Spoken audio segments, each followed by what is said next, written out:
Hello guys, welcome to my channel Bithika Som kitchen. आज के আমার রেসিপি কাতলা পোস্ত।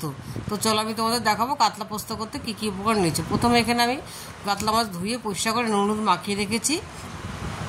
নিয়েছি এখানে পোস্ত আর কাজু বাটা, এখানে নিয়েছি নারকেল বাটা, এখানে নিয়েছি সাদা সর্ষে বাটা, আর এখানে নিয়েছি পেঁয়াজ, কাঁচা লঙ্কা, রসুন বাটা, আর এখানে নিয়েছি টক দই, আর নিয়েছি ফোড়নের জন্য তেজপাতা, শুকনো লঙ্কা, পাঁচ ফোড়ন, হলুদ আর দুটো কাঁচা লঙ্কা, আর নিয়েছি নুন আর গোলমরিচ গুঁড়ো আর সর্ষের তেল। দেখো আমি গ্যাসে কড়াইটা বসিয়ে দিয়েছি, কড়াইটা গরম হয়ে গেছে। এবার আমি এর মধ্যে সর্ষের তেল দিয়ে দেবো। দেখো আমি পরের মতো মাছ ভাজার জন্য সর্ষের তেল দিয়ে দিচ্ছি।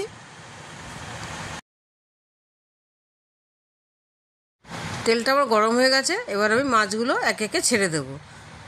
মাছগুলো আমি ছেড়ে দিচ্ছি। মাছগুলো একটু লাল লাল করে ভেজে নেব, খুব বেশি ভাজবো না, যেহেতু এটা পোস্ত দিয়ে করব। খুব কড়া করে ভাজবো না, মোটামুটি হালকা করে মাছটা ভেজে নেব। এবার আমি একটু ঢেকে দেবো, নাহলে ছিটবে। দেখো মাছগুলো আমি সবকটা ভেজে নিয়েছি। এবার আমি কড়াইয়ের মধ্যে, মাছ ভাজা কড়াইয়ের মধ্যে আবার একটু তেল দিয়ে দেবো। একটুখানি তেল দিলাম। তোমরা এটা বাড়িতে অবশ্যই বানিয়ে দেখবে, ভীষণই ভালো হয় খেতে, খুব টেস্টফুল হয়। নারকেল বাটা বাটা দিয়ে করলে দারুণ লাগে খেতে।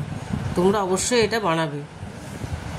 এবার আমি ফোড়নটা দিয়ে দেবো। দিলাম তেজপাতা একটা, আর এবার একটা দিয়ে দেবো শুকনো লঙ্কা।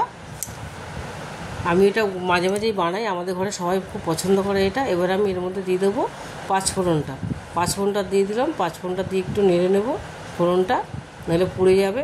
একটু নেড়ে নিলাম। এরপরে আমি দিয়ে দেবো কাঁচা লঙ্কা, পেঁয়াজ আর দু কোয়া রসুন আমি বেশি দিইনি, একদমই কম দিয়েছি। এবার একটুখানি এটা আমি নেড়ে নিলাম ঢেকে, নাহলে গায়ের মধ্যে ছিটবে। এরপরে আমি দিয়ে দিলাম কাজু আর পোস্ত বাটাটা। কাজু আর পোস্ত বাটাটা আর একটু স্বাদ বাড়ায়, ভীষণই ভালো হয়। এবার আমি দিয়ে দিলাম নারকেল বাটাটাও দিয়ে দিলাম। নারকেলটা ভালো করে আমি বেটে নিয়েছি, একদম মসৃণ করে। এবার আমি এর মধ্যে টক দইটা দেবো। টক দইটা একটুখানি ইয়ে করে নিলাম, একটু নেড়ে নিলাম, ভালো করে মিশিয়ে নিলাম, নাহলে টক দইটা ফেটে যাবে গরমে দিলে, ভালো করে না মিক্সিং করলে। এবার আমি এর মধ্যে দিয়ে দেবো কাঁচা লঙ্কা আর হলুদ গুঁড়োটা কাঁচা লঙ্কাটা দিয়ে এবার আমি ভালো করে নেড়ে নেব। এটা ভালো করে মেশাবো। দিয়ে দিলাম নুন। এবার আমি ভালো করে নাড়বো, এটা ভালো করে মিক্সিং করে নেব। একটু ঢেকে ঢেকে করতে হবে, নাহলে ছিটবে, তেল ছিটবে। এরপরে আমি দিয়ে দেবো এই বাটি ধোয়া জলটা দিয়ে আমি ভালো করে নেড়ে একটুখানি ভালো করে কষিয়ে নেব। দেখো এবার মশলাটা আমার মোটামুটি কষা হয়ে গেছে। দেখো খুব ভালো করে কষিয়ে নিয়েছি, নাহলে একটু কাঁচা তেলের গন্ধ লাগবে, কাঁচা গন্ধ লাগবে। এবার দিয়ে দিলাম একটু গোলমরিচ গুঁড়োটা দিলে একটুখানি আর একটু টেস্ট আসে। এবার আমি দিয়ে দেবো সাদা সর্ষে বাটাটা, একটু জল দিয়ে মিশিয়ে দেবো। সর্ষে বাটা দিয়ে কষালে ইয়েটা তেতো হয়ে যায়, যার জন্য সর্ষে বাটাটা আমি একদম লাস্টে দিলাম।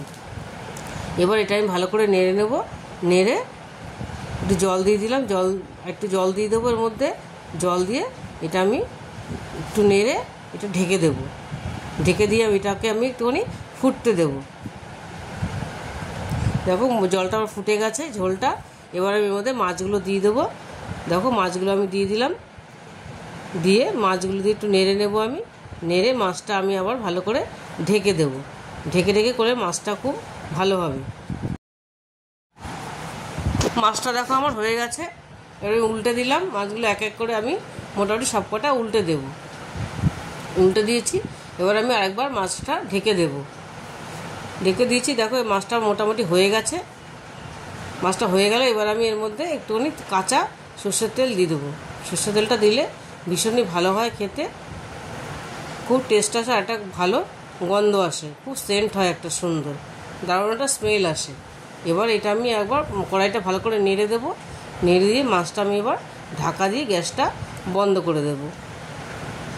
দেখো মাছটা আমার কমপ্লিট হয়ে গেছে, প্লেটিং করে নিয়েছি। তোমরা অবশ্যই বাড়িতে এটা বানিয়ে দেখবে, ভীষণই ভালো হয় খেতে। আর যদি রেসিপিটা তোমাদের ভালো লেগে থাকে তাহলে লাইক, শেয়ার আর সাবস্ক্রাইব করতে ভুলবে না। টাটা।